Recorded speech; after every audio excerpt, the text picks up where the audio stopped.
Sabitan natin ang 2 hitch.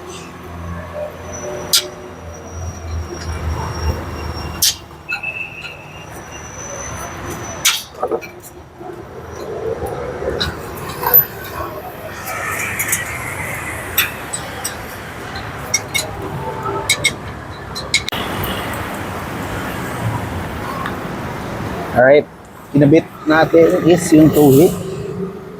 Bolt on siya. Meron siyang dalawang tenga na nakaabang para sa mga buo shackles. Ito yung para sa hitch pin. Ito naman sa ilalim, tornilyo. Para dito sa 2x2 na ball mount nyo para hindi siya lumalaylay. Hihigpitan nyo lang siya.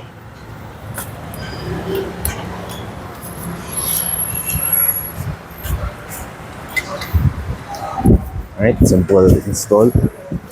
Madali lang ginawa. So if may kailangan kayo mga tow hitch from Jimny or other cars, meron tayo nun on stock. Punta lang kayo sa shop. Anong kayo, check nyo, pakabit nyo. Thank you.